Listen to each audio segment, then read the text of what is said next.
students, if sine of A is equal to 3 by 5 and cos B is equal to 9 by 41, one condition 0 less than A less than pi by 2. That means A is between 0 to pi by 2 and B is between pi by 2 to pi.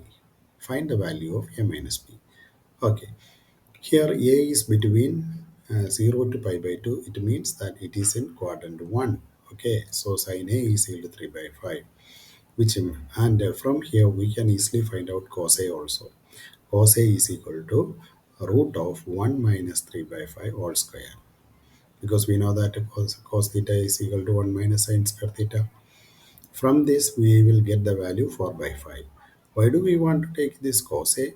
Because sin of A minus B is nothing but what is the expansion? Sin A cos B minus cos A sin B. So we need to find out sin A cos B cos A sin B. So for that we want cos A also. That's what I find out here first. Next, in the case of cos B, that is in second quadrant and it is given as 9 by 41. But in second quadrant, cos is negative, that we know that.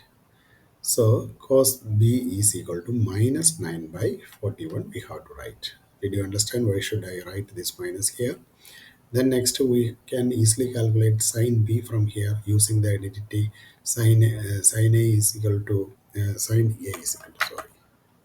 Sin A is equal to 1 minus cos square A. Okay, so root of 1 minus 9 by 41 whole square. After simplification, we will get a 40 by 41. And the value of sine in second quadrant is positive. So that we will get a 40 by 41. Then our formula is sine of A minus B is equal to sin A cos B minus cos A sin B. Substitute these values 3 by 5 into 9 by 41 minus 4 by 5 into 4 by 41. After simplification, we will get minus 187 by 204, 205. That is the final.